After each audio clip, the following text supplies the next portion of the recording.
Alors, bonjour, bonsoir tout le monde. Bienvenue à ce 6e épisode du podcast Les Pissenlits. On est aujourd'hui vendredi soir, le 24 avril 2020. Enfin, le printemps commence à se pointer. Ça fait du bien, ça met un petit peu de baume dans tout ce climat bizarre de pandémie dans lequel on est depuis quelques semaines. Autour de moi, j'entends parler de partage de semences, de semis, de gens qui ont terminé ou presque leur planification de jardin. D'ailleurs, nos deux invités ont en background derrière eux leurs semis. Alors, c'est vraiment l'ambiance du jardin de ce temps-là. Ce soir, on va parler, entre autres choses, d'autonomie alimentaire, mais le grand sujet parapluie de la soirée, c'est un sujet dont on a déjà abordé d'ailleurs dans l'épisode numéro 2 du podcast Les Pissenlits, c'est sortir du système.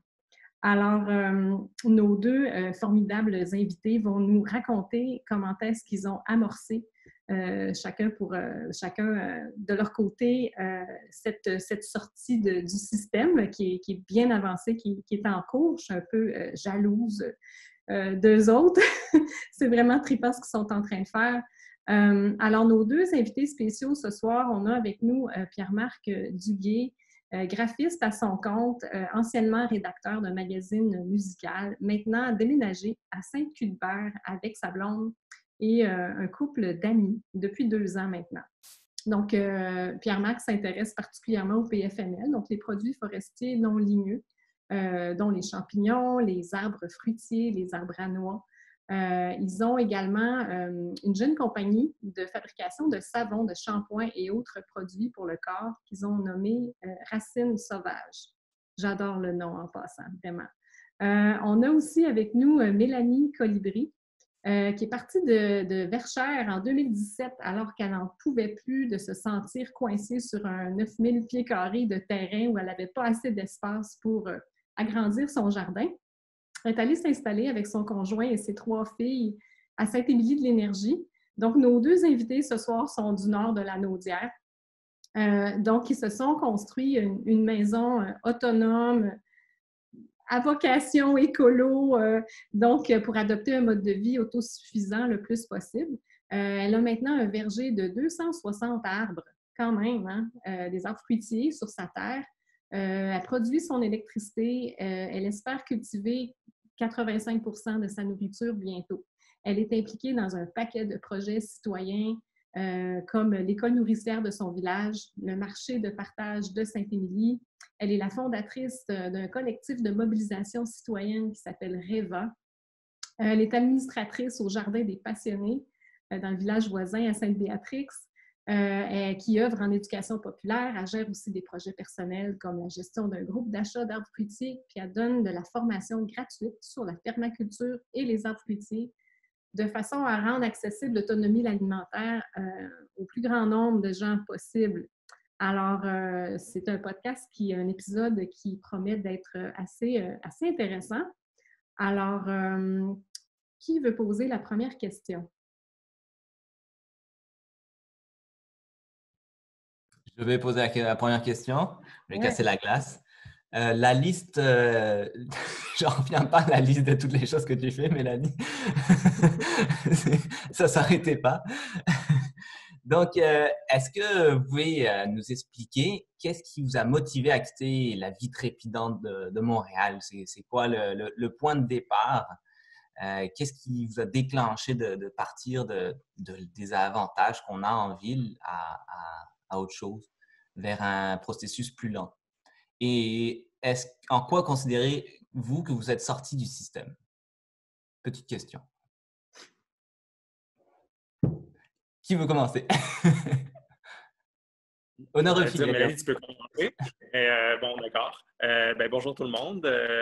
Merci pour la présentation. J'ai quitté la ville pour faire un petit topo en 2018, donc il y a 2 ans. On a quitté les 4 ensemble, donc ma conjointe puis un couple d'amis. Nous, dans le fond,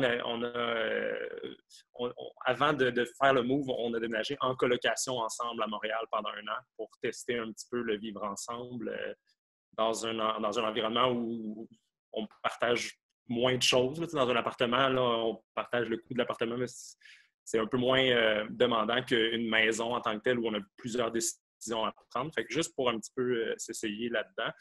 Puis, pour moi, je pense que j'étais un être très social. J'allais voir des concerts 2 fois par semaine. Donc, il y avait vraiment comme un mode de vie aussi qui devait laisser aller, là, que je devais laisser aller. Je travaillais dans un bar le soir. Fait que j'étais très actif là, culturellement à Montréal. Donc, ça a été quand même une bonne chose. Ça a été quand même difficile à lâcher, je dirais. Là. Mais en même temps, je travaillais autonome, donc je travaillais de la maison. Puis ici aussi, je travaille de la maison. Donc, ça, en même temps, être à la maison ici ou à Montréal, ça ne faisait pas une si grosse différence, mais c'est vraiment le soir, là, les loisirs, tout ça, qui était une grosse différence. L'élément déclencheur, c'est un soir entre amis, là, chacun de notre bord, on est arrivé un peu à des conclusions similaires. Moi, j'avais fait ma meilleure année en tant que graphiste dans une agence de relations publiques. Puis, j'avais peu prévu le montant en impôts à la fin de l'année. Puis, c'était comme une des premières années que je faisais ça. Mais en tout cas, c'était une bonne année. Fait que j'étais arrivé avec le montant qu'il fallait que je doive. Puis, j'ai juste fait pourquoi je fais ça? Pourquoi je ne vis pas selon mes convictions pour finalement je ne sais pas sentir comme que j'ai de quoi en retour qui me satisfait. Là, fait que cette espèce de choc-là m'a fait avancer des choses que j'avais déjà en tête, mais que vraiment, ça a été comme un choc. Puis un soir entre amis, là, les 4, on en a commencé à en jaser, là, ça serait le fun. Puis les deux autres, Julie et Julien, je vais référer à eux, c'est l'autre couple. Ils sont enseignants, puis eux, il y en avait le bordel, ils étaient dans des écoles à problème et tout ça aussi. Fait que tout a culminé finalement là, à un moment où on fait bon, OK, on le fait, mais avant, déménageons ensemble pour voir si ça peut marcher à Montréal, puis ensuite, faisons un move un petit peu plus gros. En quoi je suis sorti du système? Ben, je vais tout de suite gâcher le punch. Là, je suis un petit peu encore un pied de chaque barre, là, évidemment. Pour certains, je le suis beaucoup sorti, mais pour des gens comme Mélanie, c'est modéré quand même. J'ai mon emploi que je fais à distance, là, qui est graphiste pour des différentes compagnies. J'ai décidé de me concentrer sur des compagnies que je trouve intéressantes, québécoises, qui ont quelque chose que j'ai pas l'impression de travailler comme je sais pas, me faire payer par une compagnie qui paye une autre compagnie, puis ça, bref, tu deviens le faiseur d'image, puis ça ne veut plus rien dire. Fait que je trouve que je garde quand même un certain lien intéressant avec les clients, puis avec... fait que voilà, je pense que ça répond un peu à la question. Vas-y, Mélanie. Oui, bonjour.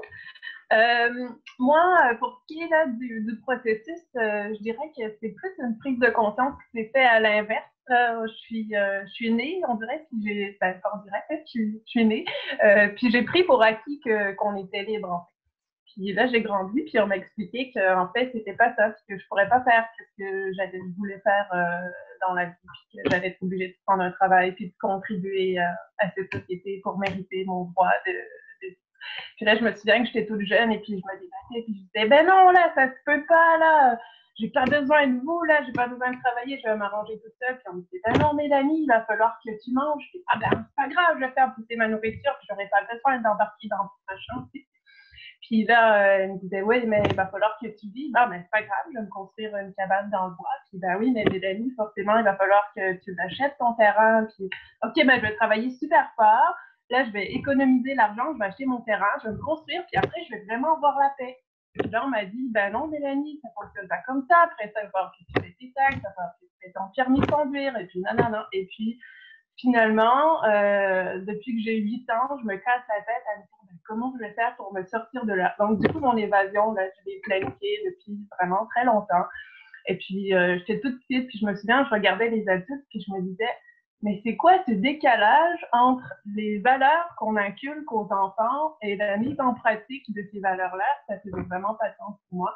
Du coup, je sais, j'ai un accent français, je sais pas pourquoi, en fait, je suis vraiment du Québec. C'est naturel encore plus quand je suis gênée. En tout cas, c'est que là, c'est ça, depuis que je suis toute jeune, que je consacre ma vie à tout réapprendre parce que l'information qu'on nous propose, elle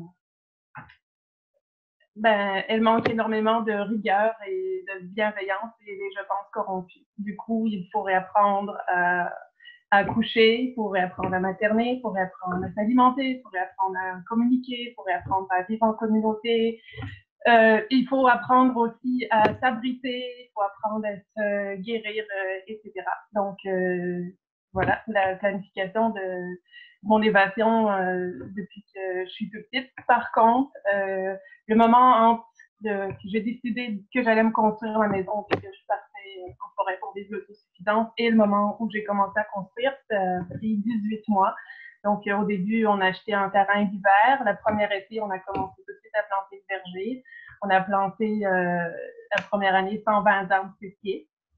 Et puis, on a construit une mini-maison dans laquelle on savait qu'on allait habiter 12 mois plus tard pour construire notre maison. Puis, j'ai passé là-dessus 12 mois à regarder toutes les vidéos sur YouTube, sur l'autosuffisance, puis sur la construction que je pouvais pour me préparer le plus possible à la construction parce que ni moi ni mon ex-mari, on était dans le domaine de la construction. Donc, c'était vraiment un saut en parachute. Puis l'autre question, c'était en quoi je considère que je suis sortie du système. C'est pas le bon mot, en fait. Je me considère pas sortie du système. Par contre, je me sens libérée de l'esclavage. Parce que mon mode de vie me coûte tellement pas cher que j'ai plus besoin de travailler, en fait. Je prends mes allocations familiales là, puis je leur donne au gouvernement en payant mon permis de conduire, en payant mes taxes municipales, puis tous ces machins-là. Puis après ça, moi, la seule chose que j'ai besoin pour subvenir à mes besoins, c'est de m'alimenter parce que ça est assez d'argent. Donc, du coup, je dois produire ma nourriture, faire du dumpster, ou parfois je fais des petits contrats, mais de coordination seulement des projets qui me tiennent à cœur. Et puis le reste du temps, je fais du bénévolat, puis voilà, je vais dédier à mes projets. Voilà. Pas cher. C'est inspirant. Mettons, pour faire du pouce sur ce que vous avez dit, en fait, vu que les deux, vous venez de la ville, moi, je serais curieux de savoir, selon vous, c'était quoi les défis versus habiter en ville versus arriver à la campagne? C'est quoi les défis et les avantages de chacun? À tour de rôle, mettons, en commençant par Pierre-Marc. Les défis, dans mon cas, à la blague, Internet, ça a été un grand défi. Ça l'est encore aujourd'hui. Je suis un peu emboisé, puis il y a une seule compagnie qui dessert, puis c'est par satellite, puis ça se passe pas tout le temps bien, des fois quand il pleut. Ça, c'est le défi drôle, qu'on pense pas parce qu'on se dit au Québec, on doit tout le monde être connecté, right? Mais c'est plus, en tout cas, pas tout à fait encore. Donc, mais les plus grands défis, pour moi, en fait, il n'y a pas eu de cassure majeure ou de quelque chose vraiment qui a été fédérateur. Il n'y a pas vraiment un moment là, précis qui était un grand défi, plutôt que c'est le quotidien de la motivation, mais aussi de toujours avoir en tête qu'on a choisi un mode de vie où on est quatre. Donc, le côté humain, c'est toujours quelque chose de challengeant, de se parler beaucoup soi-même, à accepter l'autre et essayer de le comprendre avant de porter un jugement. C'est des choses de base, mais que dans notre vie très individualiste qu'on s'est créée dans notre chacun dans notre chez-soi, je pense qu'on a perdu, en fait, cette petite chose qui est pourtant si simple, mais si compliquée à la fois, qui est la relation humaine, là, de comprendre l'autre et tout ça. Donc ça fait partie d'un défi quotidien. Sinon, évidemment, d'être un peu plus reclus, pour moi, c'était aussi social. J'ai besoin de parler à du monde, même si on est quatre, j'ai besoin d'extérioriser plein de choses. Mais ça ne fut pas un défi, ça ne fut pas une difficulté parce que rapidement, je me suis fait des amis ici. Puis donc, j'ai des activités sociales avec des gens du coin. Là, donc, voilà, je pense que je vais laisser Mélanie parler de ses défis. Je serais curieux juste que tu me dises les avantages que tu vois d'habiter à la campagne. Là, tu as parlé des défis, ça serait quoi, mettons, les avantages? Les avantages, définitivement, je pense que tout le monde les voit en ce moment avec qu'est-ce qu'on vit avec la pandémie. Tellement d'amis m'ont écrit pour me dire que vous avez l'air bien, parce que je leur dis, ben moi, ça ne change pas grand-chose dans ma vie. Fait que c'est un petit peu, c'est tout ça, c'est d'être à 2 pas, d'être dans mon jardin ou d'aller cueillir des champignons à même mon terrain, de revenir puis de les poêler immédiatement, ce qui est impensable pour une personne qui est en ville. Donc, les avantages, je dirais que c'est ça, c'est la proximité avec la nature, là, si je veux résumer. Cool, merci. Mélanie, les défis d'habiter à la campagne pour toi? Moi, je ferais la nuance entre campagne et forêt, là, parce que je me sens vraiment pas à la campagne. En même temps, je comprends qu'on se prépare à vivre en région. Mais en même temps, je suis soulagée de ne pas être à côté du monde des tantôt. Parce qu'au début, je regardais pour la campagne, c'est quelque chose qui me faisait vraiment peur de me ramasser en zone agricole. Puis, pour ce qui est des défis de vivre en région, moi, je les vois pas vraiment. Par contre, au niveau d'une maison, là où je me trouve, moi, je suis vraiment en haut d'une montagne, puis ma route, souvent, elle n'est pas carrossable. Du coup, on a des défis au niveau de certains services. Mais en même temps, je trouve que c'est merveilleux d'avoir ces défis-là parce que j'ai jamais trouvé un plombier qui a accepté de faire monter sa voiture en haut de la montagne pour faire ma plomberie. Donc, j'ai dû apprendre à faire ma plomberie toute seule. J'ai fait mon électricité. Puis, ça force à être encore plus débrouillard que ce qu'on avait prévu au début. Donc, finalement, j'aime bien. Mais j'ai surtout des défis au niveau de mon mode de vie. Ce qui est difficile, c'est que comme je suis la seule adulte à la maison, contrairement à Pierre-Marc qui est en communauté. Et tantôt, là, Marie-Jacques a dit que j'avais une maison autonome. Là, ce qui est intéressant, c'est que ma maison est autonome du système, mais vraiment pas autonome de ma personne. Donc, mon mode de vie, c'est un gros bateau. Puis le défi, c'est de soutenir ce gros bateau-là tous les jours, peu importe mon énergie ou mon humeur. Parce que les journées que je m'implique pas, je prends du retard. Et puis après ça, ce retard-là, il est difficile à rattraper. Donc, c'est ça les défis. Ouais. Puis les avantages? Les avantages, je vis dans un paradis, j'ai tellement d'espace, je vois pas mes voisins, bien que je les apprécie, mais j'apprécie aussi tout cet espace-là. J'ai beaucoup d'espace de forêt aussi que j'ai l'impression de protéger, puis ça me fait du bien d'être assurée qu'au moins il y a une petite partie de forêt où les animaux peuvent avoir la paix. Puis sinon, un avantage que j'avais vu au début, mais que finalement, je suis un peu déçue, c'est que je pensais qu'il y aurait plus de laxisme au niveau de la réglementation, de l'urbanisme, tout ça, puis finalement, on est contrôlant jusqu'ici. mais c'est vrai qu'à comparer Verchères, il y a un peu plus de lousse au niveau de la réglementation. Ça pourrait être mieux. Cool, merci.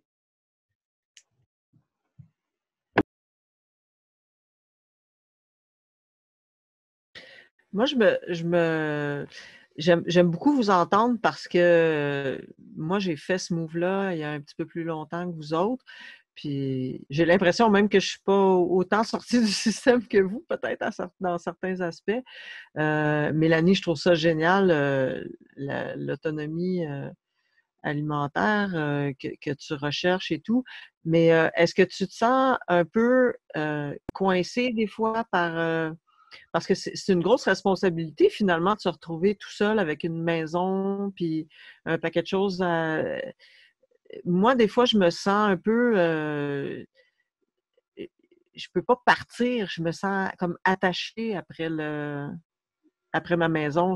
Puis Pierre-Marc, ça doit être assez différent parce que vous êtes 4 adultes, justement. Nous autres, ici, on est 2 adultes, mais même là, mon chum, il aime ça dire on sort ensemble, mais on sort jamais ensemble, tu sais. C'est toujours un qui part tout seul, puis l'autre qui reste pour... ou quand c'est pour un petit peu plus de temps, là, un petit peu plus longtemps, si c'est pour une couple d'heures, ça va, on peut aller ensemble, mais je veux dire, on sort rarement pour des longues périodes ensemble. Comment vous vivez ça? Pour moi, c'est effectivement vraiment un défi là, quand je disais justement que décide de soutenir mon bateau au quotidien, c'est que l'hiver, je peux même pas partir une fin de semaine puis espérer que ma maison se chauffe toute seule. Donc oui, puis parfois il y a il y a des moments de découragement parce que c'est sûr que quand je l'avais planifié, cette transition du mode de vie, c'était envisagé dans mon couple. C'était un projet de famille qui était censé être soutenu par 2 adultes et puis là, je me retrouve seule avec ça.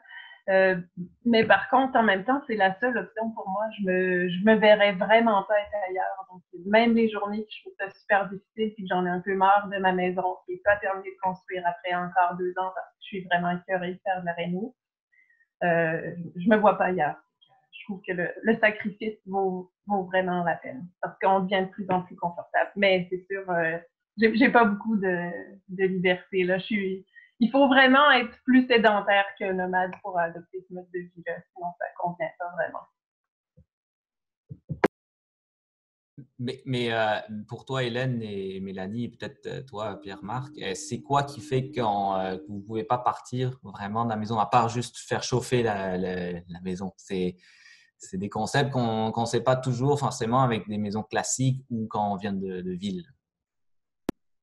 Ben moi, je dirais que la plus grosse problématique pour moi, c'est l'hiver, le chauffage, là, parce que je ne peux pas mettre de thermostat puis espérer que ma maison va se chauffer toute seule. Après ça, j'ai les animaux, puis le retard que je prends si je m'en vais de la maison, de toutes les tâches que j'ai à faire de tous les jours. Là. Il y a tout le temps quelque chose à faire. Là. Il faut tout le temps monter sur le toit, déneiger les panneaux, changer l'angle des panneaux, réparer une génératrice. On dirait qu'il y a comme tout le temps quelque chose qui arrive là, et que je ne peux pas trop me permettre de prendre de vacances. Mais... Oui, puis quand tu as des animaux, nous, on a des poules. Le maximum qu'on peut partir, c'est peut-être 24 heures. Là. Il faut quand même que tu surveilles, tu ouvres la porte, tu fermes la porte, tu leur donnes de l'eau, parce que nous, ici, on n'a pas l'électricité non plus, on n'a pas Hydro-Québec. Donc, l'eau en hiver, c'est sûr que l'hiver, c'est vraiment intense là, parce que l'eau va geler. Il faut donc leur amener de l'eau liquide ou en tout cas leur pelleter de la neige, quelque chose, parce qu'ils sont quand même capables de consommer de la neige au lieu de l'eau. C'est pas l'idéal, mais... Donc, c'est un paquet de défis. C'est sûr que l'hiver, nous autres aussi, pour le chauffage, c'est compliqué. Puis, l'été, ben, c'est parce qu'il y a tellement d'autres choses à faire dans les jardins, je veux dire, ça n'arrête plus. Hein. En tout cas, je sais pas. Vous autres, Pierre-Marc, comment vous en tirez? Marie-Jacques, Marie-Jacques, tu avais levé ta main? Oui, j'ai levé ma main parce que j'ai déjà vécu, j'ai pas été en autonomie comme vous autres, là, mais j'ai déjà vécu sur une ferme équestre où il y avait 3 chevaux, 6 poules, un chien, 4 chats. Donc, la question des animaux auxquels il fallait qu'on donne des soins au quotidien, c'était quelque chose d'incontournable. C'est ça, ma chum qui était propriétaire de cette fermette-là où j'étais coloc, elle, avant que j'arrive, parce que là, on était 2 adultes, fait qu'on se splittait la job. S'il y en avait une qui voulait partir pendant 3 jours, l'autre pouvait s'occuper des chevaux et des animaux. Mais avant que j'arrive dans le portrait, quand elle était seule, elle demandait à des voisins, carrément, de venir s'occuper des animaux. Est-ce que c'est quelque chose qui peut s'envisager dans votre coin? Vous autres, est-ce que vous pouvez demander à des voisins, tu viendrais-tu mettre une bûche dans le poêle pendant 2 jours, puis, tu sais, donner de l'eau à mes poules, ou c'est quelque chose que vous devez absolument faire vous-même? Pierre-Marc? Comme vous l'avez dit, nous, on est 4 adultes, donc il y a une séparation des tâches qui se fait organiser ou des fois juste de manière organique qui évite beaucoup ces choses-là.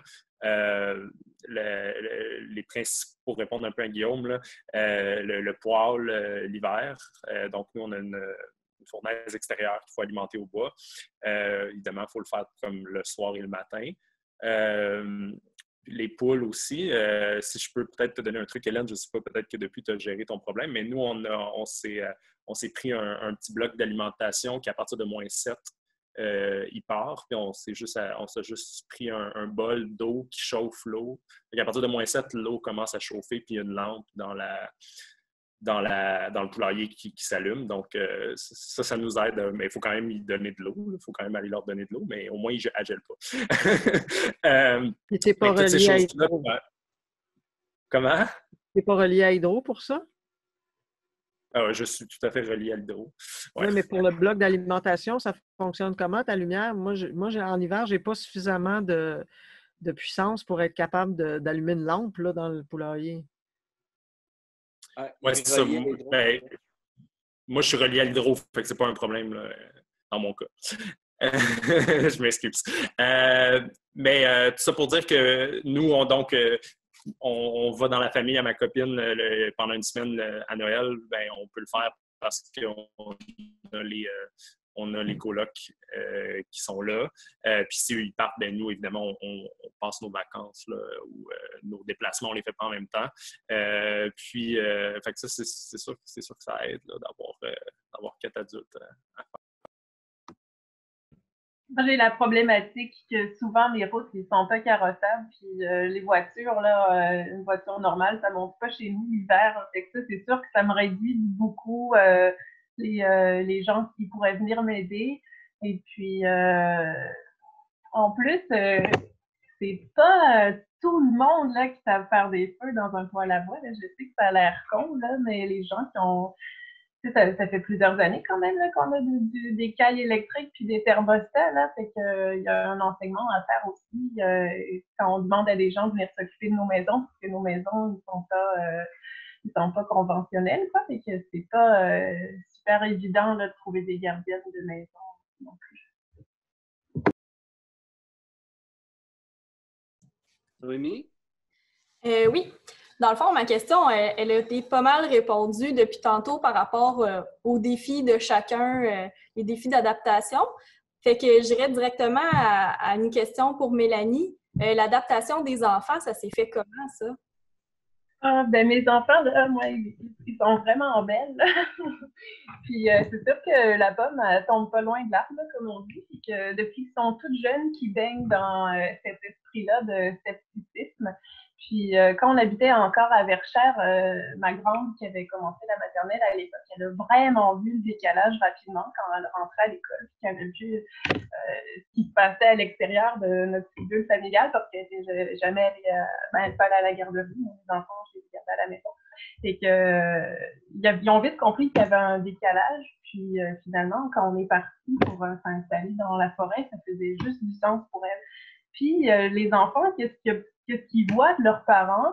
Ils vont trouver ça banal et normal jusqu'au jour où ils vont être confrontés à l'extérieur. Puis là, ils vont réaliser que ce qu'ils vivent, c'est atypique. Donc, mes enfants, ils n'étaient pas au courant que ce qu'ils vivaient, c'était atypique. Et puis, c'est après ça, en arrivant vers l'extérieur, puis là, ils voient des situations, puis ils ont quand même un peu de jugement, là, mes enfants. Là. Des fois, ils sont vraiment drôles. Puis là, ils vont arriver dans un contexte où ils vont voir, par exemple, « Ah, maman, pourquoi la madame elle arrache des plantes comestibles? La madame, c'est un mauvais herbe, Maïka. Ouais, mais ça se mange, ouais, mais les gens, je pense que c'est des mauvais herbes, quoi. » Puis, mes enfants aussi, après notre construction à nous, donc ma plus jeune, elle a eu 3 ans pendant qu'on construisait. Puis l'année d'après, on est allé aider mon amie Solène à Saint-Donat qui s'est construit une maison en paille. Donc, après 2 années de construction de maison, à un moment donné, dans une conversation, on parle de quelqu'un qui achète une maison. Puis ma grande a dit « Quoi? Acheter une maison? Il y a des gens qui achètent des maisons? Achètent? Mais les maisons, maman, on les construit. » Puis là, pour mes enfants, c'est un concept vraiment nouveau, l'achat des maisons, puis les gens qui ne designaient pas leur maison, puis les enfants ils pensaient que chaque famille, un jour, ils construisent une maison. C'est comme un parcours évident. Fait que mes enfants, finalement, ils ne sont pas sensibilisés, quoi. Ils ont été un peu protégés de ça, mais là, maintenant qu'ils vont à l'école depuis quelques années, ils sont capables de voir la différence entre les 2 modes de vie, puis bien s'adapter, puis voir des avantages partout. Puis aujourd'hui, quand on est séparés, ils vivent une semaine à la forêt, puis une semaine dans le village, qui est quand même en région, mais avec la proximité d'autres humains, quoi. Puis elles aiment ça, changer de mode de vie à chaque semaine, puis tirer avantage de chaque environnement. Puis, merci, Mélanie. Puis pour Pierre-Marc, est-ce que vous avez vu des défis d'adaptation entre les 2 couples que vous aviez peut-être pas prévus quand vous aviez fait votre test de colocation en ville qui sont survenus finalement en déménageant plus en campagne? Ben, pas de grosses différences, non. C'est sûr qu'il y a plus de responsabilités.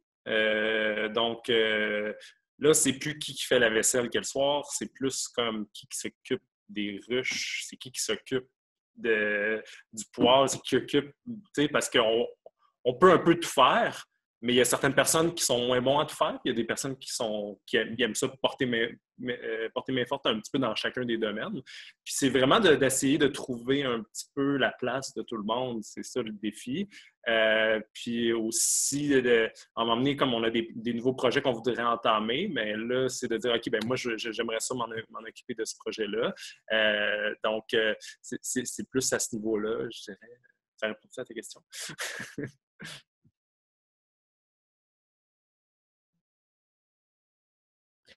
Je trouve ça intéressant ce que tu dis, Pierre-Marc, parce que moi, dans ma façon de voir vers quoi on devrait s'en aller dans le futur, il me semble que chacun puisse un peu choisir ce qu'il aime faire puis dans quoi il est bon. Ça va à l'encontre un peu de ce qu'on nous a appris à l'école. À l'école, c'est comme trouve-toi un métier qui va faire que tu gagnes bien ta vie. Il dit jamais trouve-toi quelque chose que tu aimes faire. Puis est-ce que toi, tu trouves que ça t'a quand même permis d'exprimer un peu soit ta créativité ou tes talents naturels autrement que d'être graphiste? Pas parce que tu n'es pas bon graphiste, c'est pas ça, mais c'est peut-être moins choisi que ce que vous faites chacun dans votre communauté. Qu'est-ce que tu en penses? Ben, définitivement, en fait, là, j'ai l'impression que le parcours de choisir un métier, il faut que tu te mettes dans un mindset puis que tu fonces, tu apprennes plein de choses, mais ça vient pas souvent du cœur, ou en tout cas, c'est pas pareil.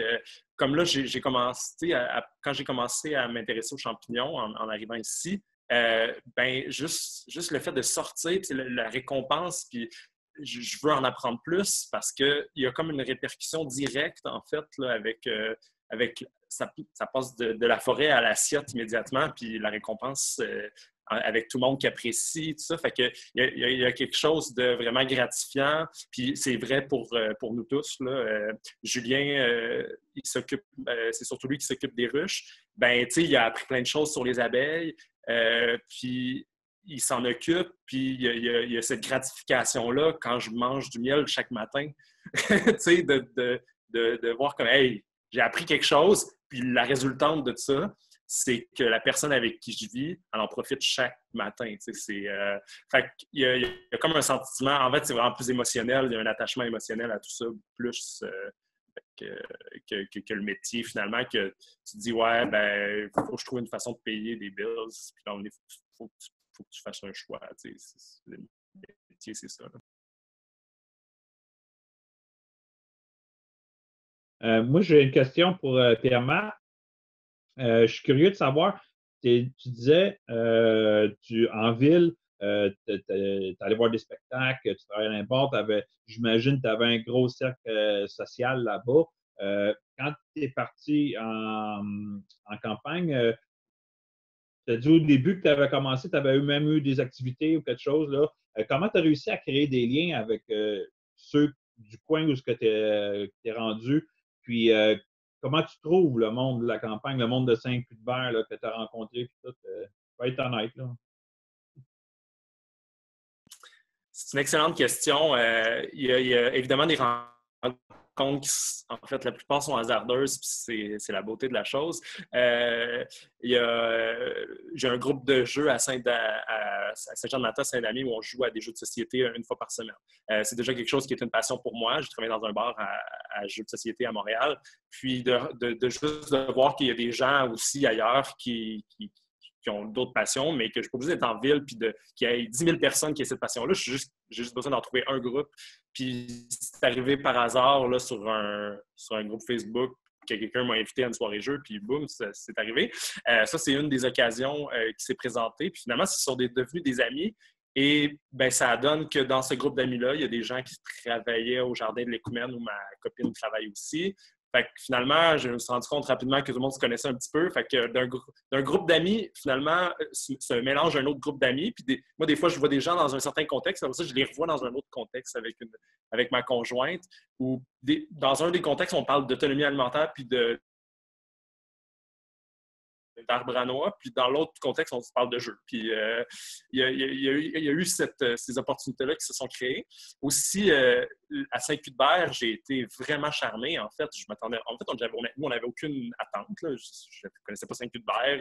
Je ne savais pas du tout à quoi m'attendre par rapport à tout ça. Puis, le fait qu'on on a lancé notre compagnie de savon, qui est surtout, j'en profite pour dire que c'est surtout Julie qui fait les recettes, puis c'est surtout elle qui fait ça. Moi, je fais l'identité visuelle, Marie s'occupe des réseaux sociaux, surtout. Fait que comme on touche un peu à plein de choses dans cette compagnie-là, mais tout ça, ça nous a permis de rencontrer des gens aussi parce qu'on a fait des marchés dans notre village, mais aussi à Saint-Émilie, puis à Joliette, puis à d'autres endroits. Puis pendant le marché à Saint-Cuthbert, on a rencontré des gens, des Amis de la Chicot, qui est un organisme de Saint-Cuthbert qui s'implique en environnement, qui là, en ce moment, sont en train de faire on est rendu membre, fait que je peux m'inclure là-dedans, mais on est en train de faire un projet de forêt nourricière à Saint-Cuthbert. Puis, il y a vraiment une belle vie là-bas. C'est ça, c'était insoupçonné. Puis, un des marchés qu'il y a eu là-bas, j'ai rencontré par hasard Yvan Perrault qui venait parler de noix. Il venait de contagier tout le monde là, sur sa passion des noix et des champignons. Pour ceux qui le connaissent ou l'ont déjà parlé, vous savez exactement de quoi je parle. Puis, en fait, ça m'a fait connaître le cours de la session forestière de la NODA que j'ai suivi l'an dernier là, pour des PFNL. Donc, c'est vraiment un mélange de hasard. Puis moi, je suis quelqu'un de social aussi, fait que j'attire beaucoup ça. Mais le fait qu'en ville, j'étais déjà social, ça n'a pas changé. C'est un trait de personnalité. Puis, ça a été contagié autour de moi ici aussi.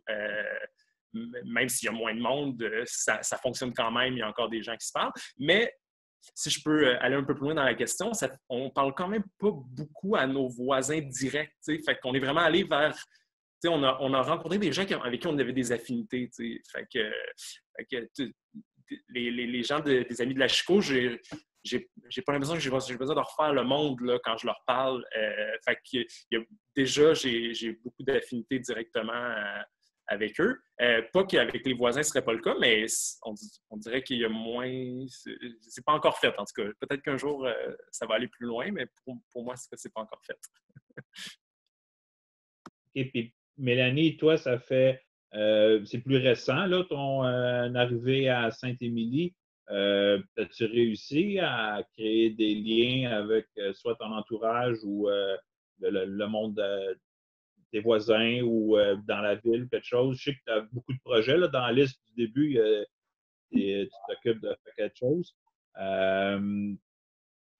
Fait que je sais pas, as-tu réussi à faire des liens? Puis comment tu trouves les gens de Saint-Émilie aussi? D'abord, comment je trouve les gens de Saint-Émilie? On fait beaucoup plus. On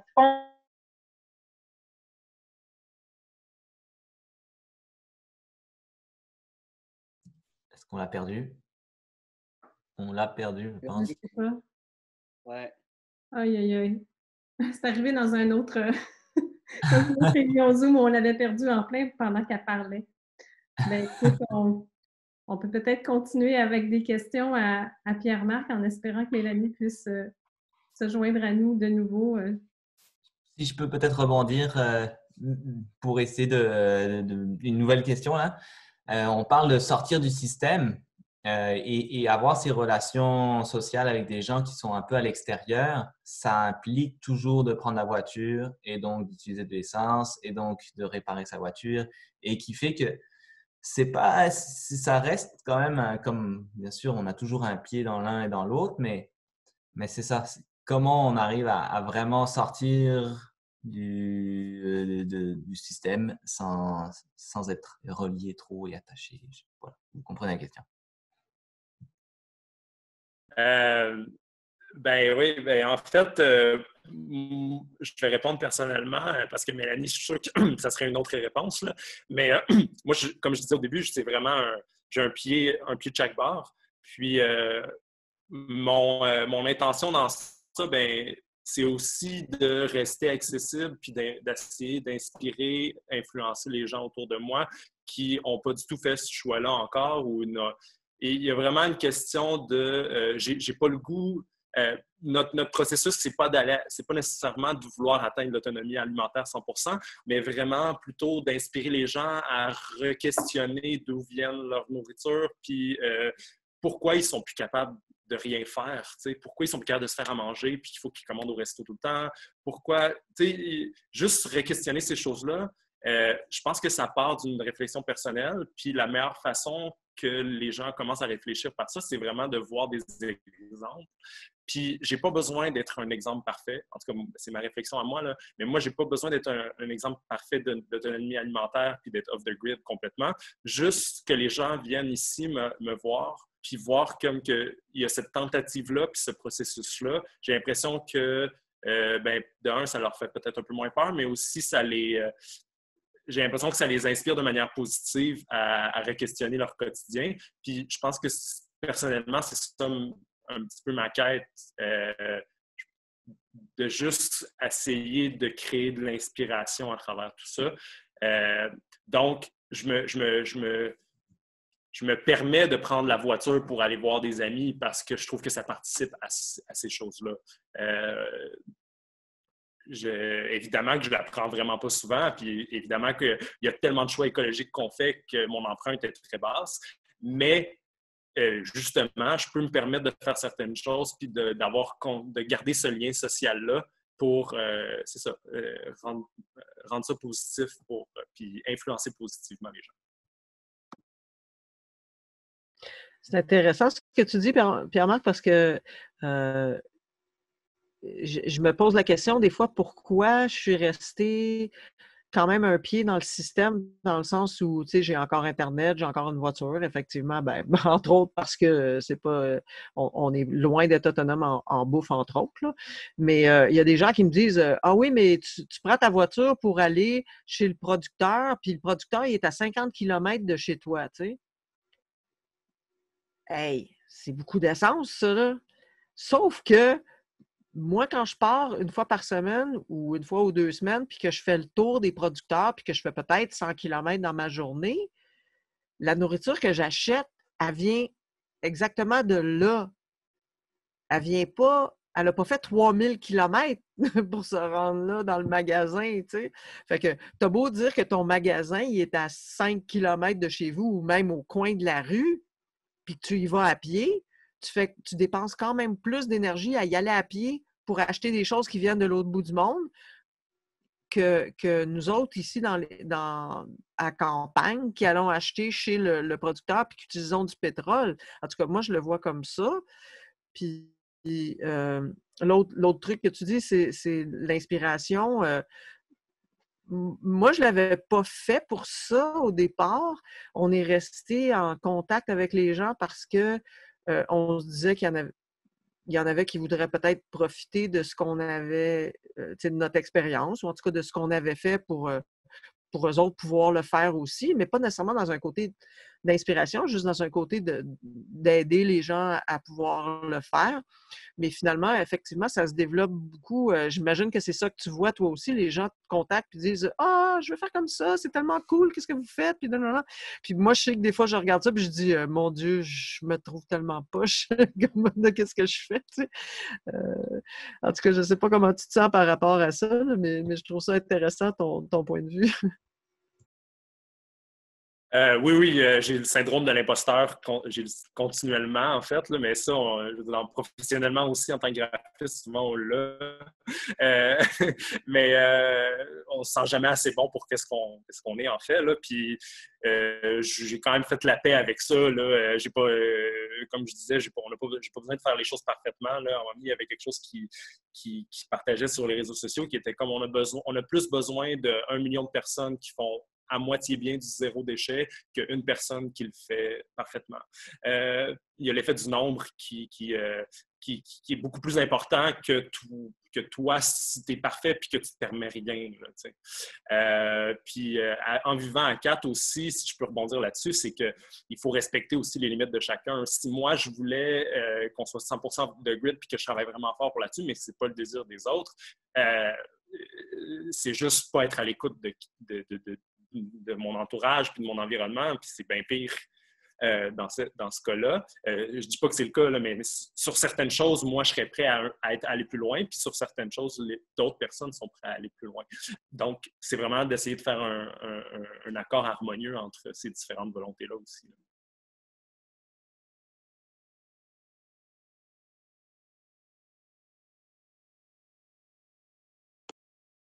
Tu veux-tu y aller, Sylvain? Non, c'est moi? OK. Moi, j'ai une question. J'ai une question pour toi aussi, Pierre-Marc, étant donné, je ne sais pas si Mélanie va être capable de se reconnecter. Là, j'essaie de la rejoindre, puis je n'ai pas de réponse. Mais ouais, concernant votre mode de vie entre amis, en fait, ça m'intrigue parce que, bon, vous êtes 4, vous êtes 2 couples, mais ça ressemble beaucoup en version miniature à ce qu'on appelle une communauté intentionnelle, d'une certaine façon. Je suis curieuse de savoir comment vous avez établi votre mode de fonctionnement. Est-ce que vous êtes tous les 4 copropriétaires à part égale de la propriété? Est-ce que vous êtes en partage de revenus? Est-ce que vous avez chacun votre lot? Ou comment vous fonctionnez au niveau financier et au niveau de la propriété comme telle? C'est une bonne question. Premièrement, on est à 25% propriétaires chacun. On a un terrain de 49 acres et une seule maison. On vit les 4 dans la même maison.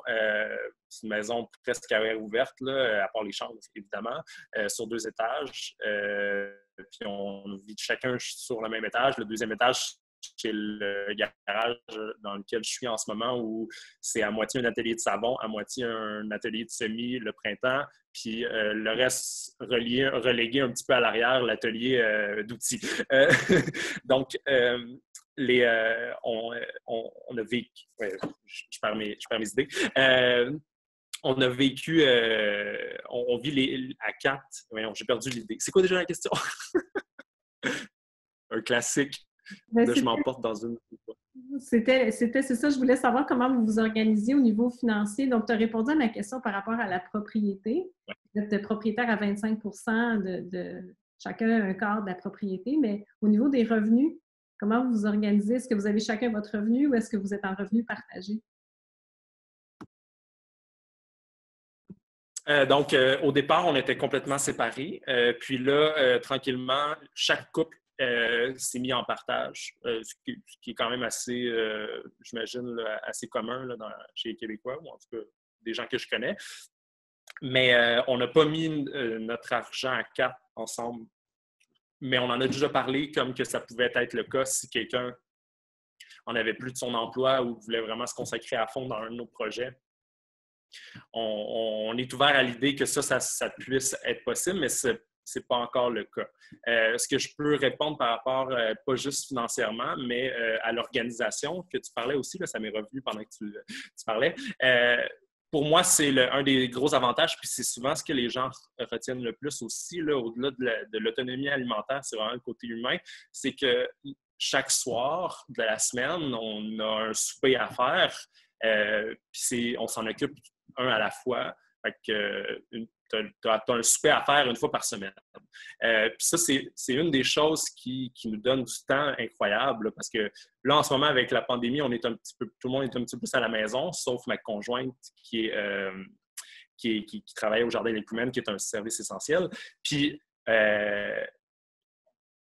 oui. Puis ça pour dire qu'on se rend compte là, à quel point on lui a donné congé de nourriture justement pour la soulager un petit peu parce que nous, on est plus à la maison. Puis on se rend compte déjà que c'est beaucoup plus de travail. Fait que, cette organisation-là de pouvoir toutes séparer les choses, là, ça change tellement, là, parce que autour de moi, j'ai encore des amis, des parents, des amis qui sont surchargés par tellement de choses comme ça du quotidien parce qu'ils ils sont seuls à le faire ou ils sont deux à le faire ou juste de diviser à 4, en fait, c'est incroyable. Là. Fait que pour nous, ça a vraiment été une révélation. Puis c'est sur toutes les facettes de la vie. On peut le diviser à 4. Là. On a acheté un 4 roues l'année passée, mais on l'a acheté à 4. Là, fait que c'est vraiment pas le même fardeau financier. C'est ça, il y a tout. Là, on paye toutes les bills à 4. Fait que c'est un gros fardeau au niveau du temps et financier de juste pouvoir diviser tout ça. Fait que l'organisation se passe comme ça. Souvent, on a quelque chose à parler, on va en parler aux autres au souper, puis on mange tout le temps les 4 ensemble. Ça fait comme dans le bon vieux temps là, où les familles mangeaient ensemble.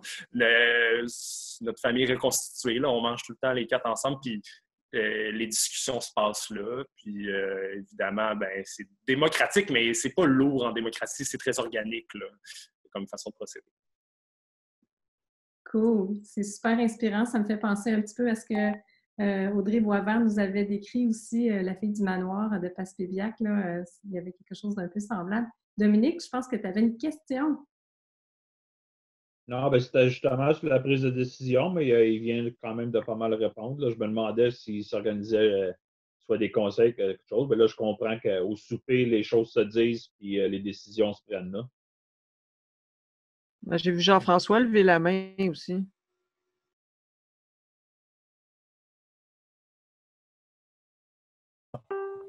Oui. Pierre-Marc, moi, j'aurais une question concernant, dans le fond, vos projets. Avez-vous, dans le fond, des projets d'expansion? La façon que tu nous as décrit, dans le fond, votre terre, dans le fond, vous avez une terre de 49 acres. Avez-vous des projets je ne sais pas moi, d'agrandir votre cercle, de passer de 4 à, je ne sais pas moi, 6, 8 personnes ou je ne sais pas, un projet d'expansion quelconque? Fait que ça fait partie des choses qui, des fois, peuvent diverger entre chaque personne, puis il faut vraiment respecter tout le monde là-dedans, parce que moi, je serais du genre à accepter tout le monde, puis c'est pas pour me mettre des fleurs, là. Je suis juste un peu bonasse. Puis probablement que ça me mettrait dans des situations un peu inconfortables parfois. Fait que c'est peut-être bien que je sois un peu freiné dans tout ça. Mais pour l'instant, notre projet demeure à 4. Je pense que plus on rajoute d'humains, plus ça devient compliqué parce qu'il faut quand même tous se respecter dans tout ça. Puis c'est déjà pas évident en couple à 2. Fait que là, quand on multiplie les couples puis les personnes, puis c'est ça. Ça peut devenir plus lourd là aussi démocratiquement. Fait qu'il n'y a pas de projet d'extension, mais par contre, sur la Terre, on aimerait quand même pouvoir construire d'autres petites maisons, peut-être pour louer, peut-être pour faire, si ça s'étend, pour qu'il y ait des gens qui puissent venir un petit peu passer des moments ou des semaines ou pour nous aider ou quoi que ce soit. Fait qu'il y a un projet d'expansion, mais pas de manière permanente accueillir d'autres gens ou que ça devienne un éco-hameau ou un village ou quoi que ce soit. Ce que moi, j'aimerais, c'est qu'autour de nous, dans les alentours, il y ait des amis ou des gens avec des valeurs similaires qui viennent s'installer puis qu'on puisse partager des connaissances, partager des choses. Il y a déjà Sylvain, je trouve qu'il fait un petit peu cet élément-là fédérateur en ce moment dans la région avec le groupe que tu as créé. C'est peut-être pas juste toi, Sylvain, là, mais en tout cas, moi, j'ai vécu cette fédération, un petit peu de fédération comme ça, puis je trouve j'aime vraiment beaucoup, en fait, là, ces initiatives-là. Puis c'est ce qui me manque, en fait. Là. C'est pas juste moi, c'est moi puis Marie-Jacques. Excuse-moi, c'est ce que je me disais quand je l'ai dit, j'ai fait d'après moi, il y a Marie-Jacques. On était deux. C'est bon.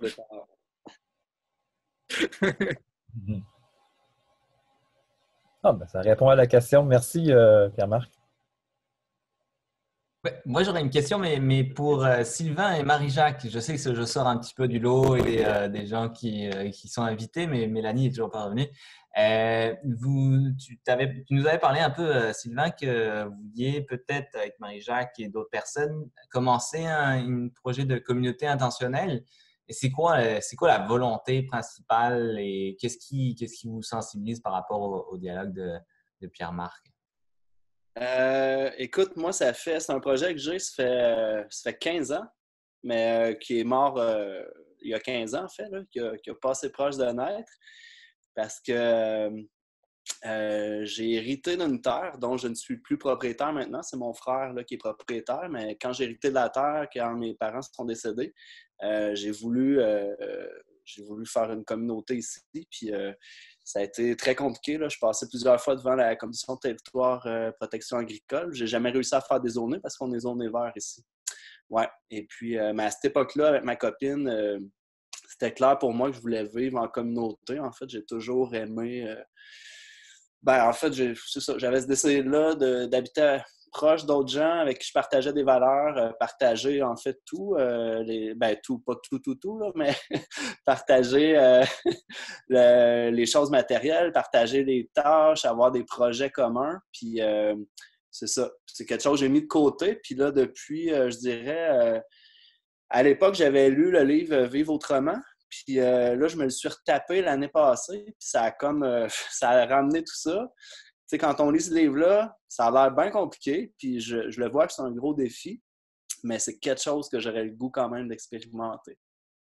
Puis j'ai des amis, en fait, mon ancienne copine qui vit à Val-David, eux, c'est pas nécessairement une communauté intentionnelle dans le sens qu'ils vivent tous sous le même toit, mais sont quand même là, je pense, sont 6 à vivre ensemble.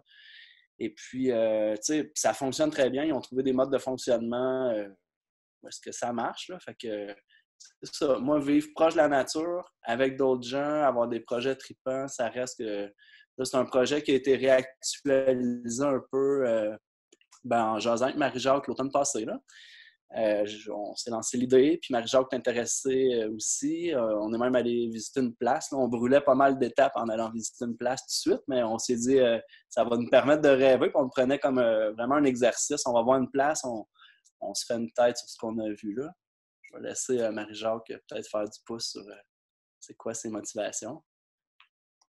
Oui, ben moi, contrairement à Sylvain, c'est pas quelque chose qui m'habite depuis longtemps. C'est quelque chose qui est émergé plus récemment, je dirais, dans les derniers mois, suite à la prise de conscience que j'ai eue par rapport aux effondrements qui s'en viennent. Puis je me suis dit, oh my God, il faut se regrouper. Faut qu'on se mette ensemble, du monde compatible pour faire face à ça. Puis pas juste être en survie, mais de vivre quelque chose d'intéressant. Tu sais, pour moi, ça faisait vraiment plus de sens de juste continuer le business as usual, ma petite vie de solitaire.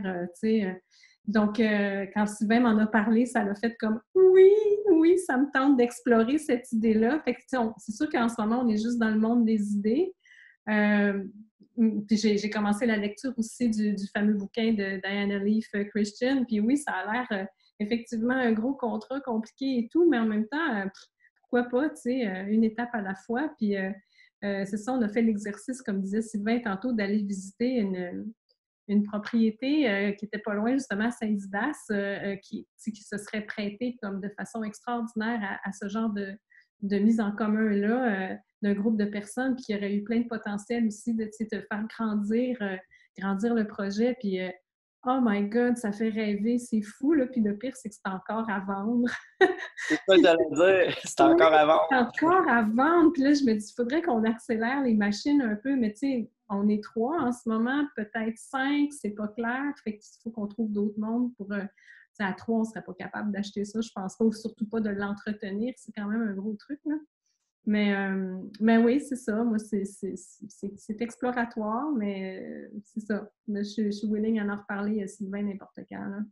Cool. On va se faire une réunion bientôt, là, je pense. Oui, on serait dû.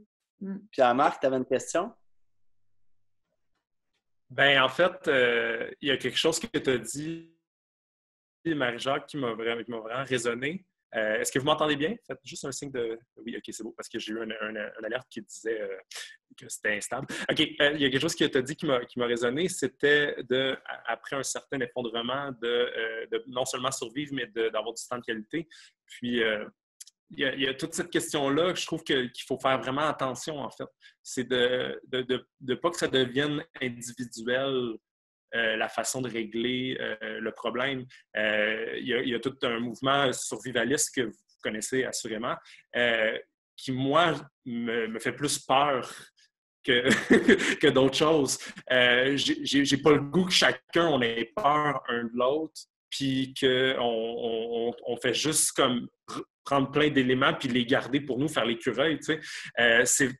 C'est zéro ça l'intention dans ce qu'on a décidé de faire. C'est la communauté avant, puis c'est de garder des liens forts pour qu'on puisse avoir une solidarité.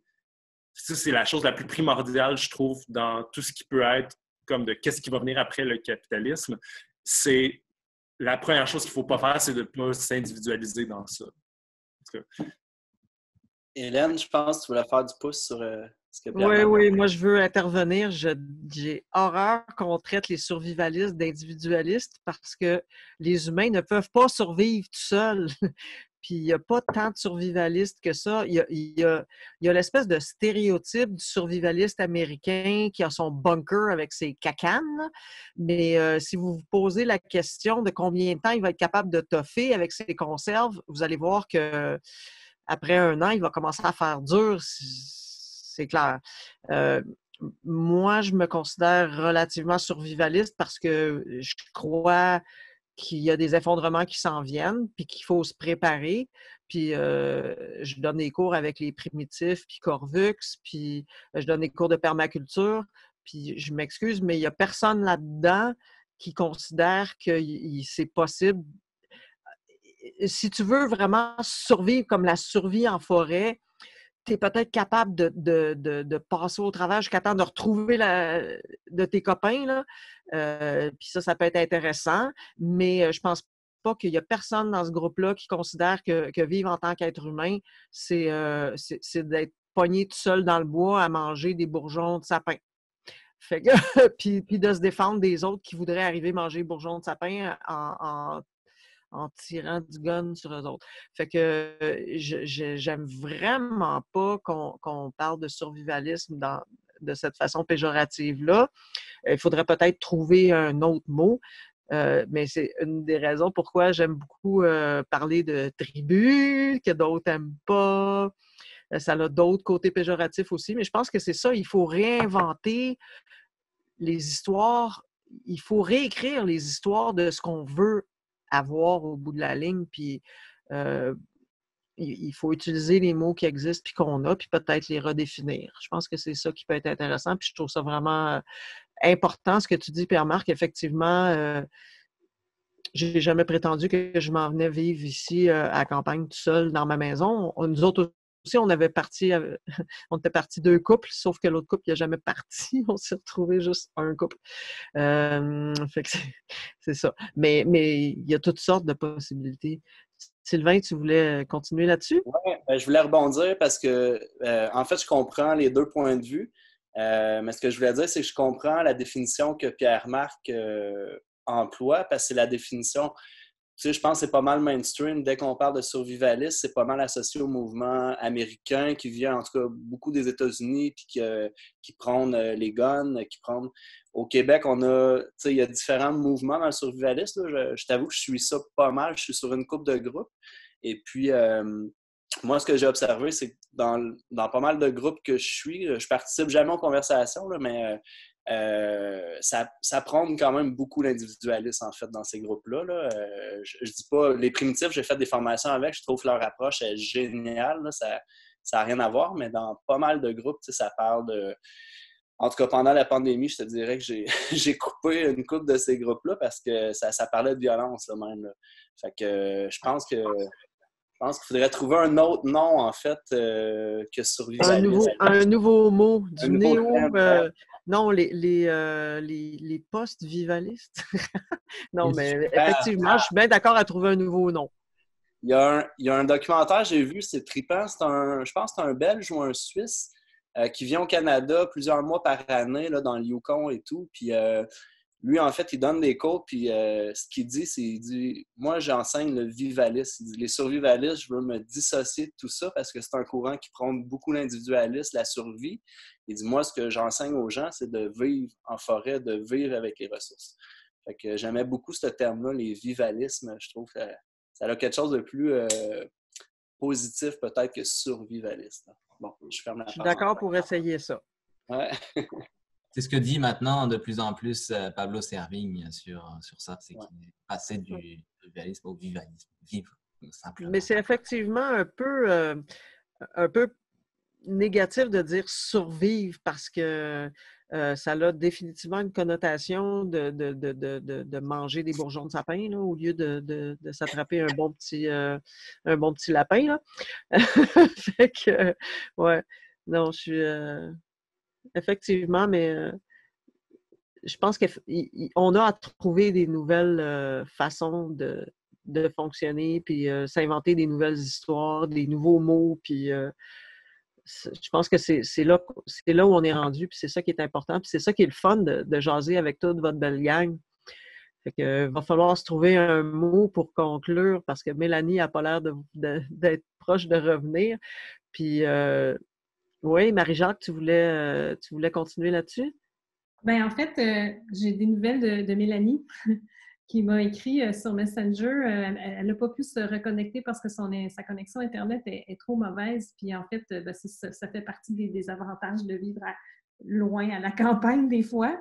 C'est ce genre de situation-là qui arrive. Fait que je vais juste vous lire ce qu'elle m'a écrit à notre intention. Alors, elle dit « Un mot de fin pour moi qui ne peut revenir à la question « Mes prochains mouvements ».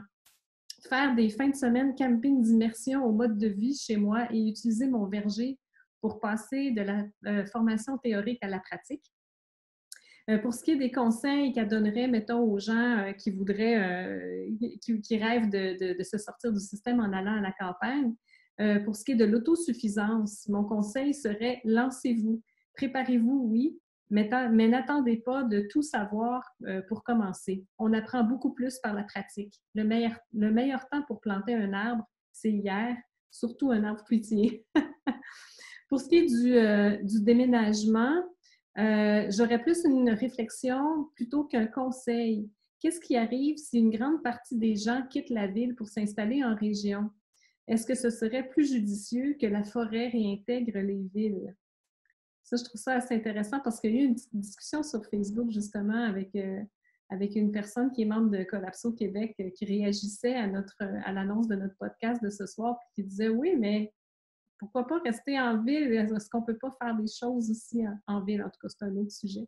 Mais c'est ça que Mélanie nous a envoyé. Malheureusement, elle ne pouvait pas revenir avec nous. Voilà. Jean-François, tu voulais... Ton micro, Jean-François. Ben, dans le fond, je voulais faire un peu du pouce sur ce que Mélanie a dit. Dans le fond, si c'était une bonne idée, dans le fond, que les gens de la ville quittent la ville, dans le fond, pour se ramasser en forêt. Moi, à mon humble avis, je pense que sur le territoire québécois, ou peut-être beaucoup de places dans le monde, il y a comme un déséquilibre entre le monde qui vit en campagne ou en forêt par rapport aux gens qui vivent en ville. D'ailleurs, les campagnes, les régions sont conçues pour produire la nourriture généralement à 99% pour les gens qui restent justement en ville. Ceci dit, il pourrait y avoir un équilibre entre les deux, entre la ville et la région, pour faire en sorte justement que on soit plus résilient justement par rapport aux crises qu'on vit actuellement. Là, on le voit, les gens qui sont en ville sont coincés en ville. Les gens qui sont en campagne, bon, ça va, mais j'ai discuté avec des producteurs autour, ils trouvent ça pas facile non plus parce qu'ils sont encore plus isolés qu'ils l'étaient. Ils l'étaient déjà beaucoup. Fait que je pense qu'il y aurait peut-être un équilibre à remettre en place. Donc, peut-être de demander à nos autorités d'une forme d'assouplissement justement par rapport aux différentes lois agricoles qui permettraient justement d'établir en tout cas des communautés qui sont beaucoup plus fonctionnelles et résilientes. En tout cas, c'était mon petit pouce là-dessus. Là. Oui, ben moi, je vais rajouter mon 2 cents à moi. Ouais. Le pire, c'est que les régions qui sont le plus densément peuplées et dans lesquelles il y a de plus en plus de monde qui s'installe, c'était les terres les plus fertiles au Québec.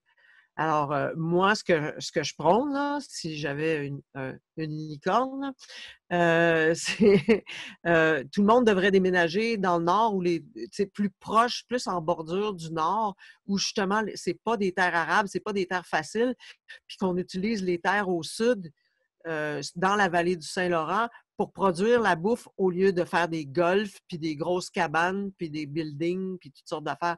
Parce que c'était vraiment là où il y avait le plus de potentiel agricole. Puis on est en train de le paver, tu sais. Fait que oui, je sais, j'exagère un peu, là, mais effectivement, la production de nourriture devrait être de proximité. Donc, tu devrais pouvoir, comme Pierre-Marc parlait tantôt, d'aller chercher des champignons. Je m'identifie tellement à ça, là. Ça devrait être vraiment pas loin. Mhm. Sauf que quand on regarde en campagne comment qu'on développe l'agriculture, là, principalement, on a du soya, du maïs, puis quelques graminées, dans le fond. Là, on le voit, là, en ce moment, il n'y a absolument rien qui est produit sur les terres parce qu'elles sont encore à demi gelées. Ben, chez nous, on avait du gazon, on a tout transformé, dans le fond, pratiquement la superficie en truc, dans le fond, en tout cas, périn, OK, qui dure dans le temps. Là, j'ai de la nourriture qui commence déjà à pousser. Donc, je suis déjà beaucoup plus productif qu'eux le sont en ce moment. Puis, j'ai rien fait encore. Fait que je pense que si on arrive à amener les humains à mieux s'intégrer aux terres, puis à cultiver de façon en tout cas, de façon plus intelligente, il y aurait moyen, en tout cas, je crois, d'augmenter même la productivité de ces terres-là en ne faisant pas juste de la monoculture, mais en faisant plusieurs cultures. Puis, en tout cas, ça, c'est mon... Que les forêts, d'ailleurs, il faudrait peut-être pas nécessairement envahir les forêts, parce que, bon, il ne faut pas oublier que les forêts, c'est les habitats des animaux qu'on côtoie. Puis en ville, justement, il y a du monde qui commence à se plaindre. Ah, comment ça se fait qu'il y a des coyotes, des loups, des ratons qui se ramassent là? Bien, parce que justement, on est en train de détruire leur habitat. Donc, en tout cas, il faudrait peut-être travailler ensemble sur voilà, la restructuration, mettons, du territoire, puis l'aménagement du territoire pour, en tout cas, mieux, Il y a sûrement place à l'amélioration. Ah oui, oui. Oui. Ben, oui. Oui, Marie-Jacques, qu'est-ce que tu veux? Oui, j'ai le goût de poser une autre question à Pierre-Marc. J'espère que je ne suis pas en train d'abuser, là. Peut-être une dernière question pour ce soir, mais je me demandais, pour vous autres, pour vous quatre, c'est quoi, comment est-ce que vous envisagez vos prochaines étapes pour poursuivre, pour améliorer, ou je ne sais pas, optimiser votre sortie du système? Ce serait quoi vos prochains moves? Merci pour cette question. Ben là, dans le fond, c'est vraiment un processus, hein? C'est chaque chose à la fois. Puis si on regarde 2 ans avant, il y a quand même beaucoup de choses qui ont bougé, sauf que constamment, on a l'impression que rien n'a changé, mais en un moment donné, c'est pas vrai. Là. Il y a plein de choses qui sont en branle, puis qu'il faut juste comme prendre le temps puis laisser les choses se faire. On n'est pas obligé d'être parfait du jour au lendemain. Fait que déjà là, ce matin particulièrement, j'ai juste mangé des choses qu'on a produites, puis il y avait comme un bonheur à tout ça. J'ai remplacé même mon café avec mon chaga à matin, juste pour comme, mon pain que je fais, mes œufs que j'ai cueillis, mon miel sur mes œufs, puis de réaliser que il y a 2 ans, c'était pas ça, il n'y avait rien de tout ça ben déjà, là, il y a quelque chose là, de génial, en fait. Là. Mais les prochaines étapes, comme je disais au début, ça va être de travailler la forêt nourricière. évidemment, le jardin, il a grandi à chaque année. Fait que là, ben, c'est continuer à agrandir le jardin lui aussi. On a pris la décision qu'on ne voulait pas être maraîcher puis de vendre des légumes. On veut se faire un jardin pour nous, puis on va trouver des façons de faire des sous, de subvenir à nos besoins de d'autres façons que ça. Bien, la forêt nourricière, les champignons, c'est des choses que je veux avancer cette année. Là, avec violon et champignons, là, j'ai vraiment plein de ressources là, que j'ai été chercher pour pouvoir faire pousser mes propres champignons et non seulement aller cueillir des sauvages, mais aussi être capable d'en faire une certaine culture. Fait que c'est pas mal ça pour moi les projets cette année qui s'en viennent. Super. Ben, est-ce qu'il y a quelqu'un d'autre qui a une question importante à poser à notre invité ou un commentaire à passer? Est-ce qu'il y a quelqu'un qui peut-être aurait trouvé un mot intéressant, un mot secret, comme on fait toujours à la fin de nos podcasts, pour voir qui a eu le courage de nous écouter, donc la patience de nous écouter jusqu'au bout? Marie-Jacques, tu avais une idée? Ben, moi, je propose le mot vivaliste. Oui, c'est drôle, c'est ça que j'avais pensé, moi aussi. C'est drôle, hein? Ouais. Qu'est-ce que vous en pensez, les autres, la gang? C'est bon. C'est bon? On devient des vivalistes, des pissenlits vivalistes. Ça va bien ensemble, je trouve. Ben, en tout cas, merci beaucoup, Pierre-Marc. Merci, Mélanie, même si, oui, je connais ça, les aléas de l'Internet en région. Nous, quand on est arrivé ici, on n'avait ni Internet, ni même téléphone cellulaire, et encore moins de téléphone filaire fixe. C'était quand même un défi pas pire. Mais effectivement, c'est juste un des aspects de ce qui se passe dans la vie en dehors des grands centres que la plupart des gens n'ont pas nécessairement conscience. Mais il n'y a rien là, hein, Pierre-Marc? On s'arrange, on s'organise. Ah oui, on s'arrange. Puis c'est drôle parce que j'avais dit à Sylvain et à Marie-Jacques, j'ai dit, je vous promets rien. Là. À base, quand vous m'avez demandé de faire le podcast, je pensais que c'était juste audio, fait que j'avais un peu plus d'espoir, mais par vidéo, j'avais peur. Finalement, tout s'est bien passé, mais malheureusement, Mélanie, on l'a perdu. Ça, c'est décevant parce qu'elle avait plein de belles choses à nous partager, puis elle est très inspirante. Donc, ce sera pour une autre fois, j'imagine. Ben, on a eu quand même un petit bout. Alors, merci à toute la gang. Puis, on se revoit la semaine prochaine, n'est-ce pas, Marie-Jacques? On se revoit-tu la semaine prochaine? Oui, on se revoit la semaine prochaine ou dans 2 semaines? Dans 2 semaines, on avait dit. Dans 2 semaines? Dans 2 semaines. Ouais. Hey, on prend des vacances. Oui, c'est ça. On relaxe. Cool. C'est bon. Bonne soirée à tous, puis merci de nous écouter, de nous encourager. N'oubliez pas de laisser des commentaires, de nous dire comment vous voyez ça, vous autres, sortir du système, qu'est-ce que vous avez fait, puis de nous dire si vous avez écrire le mot secret pour nous dire si vous avez suivi jusqu'à la fin. Bye! Bye tout le monde!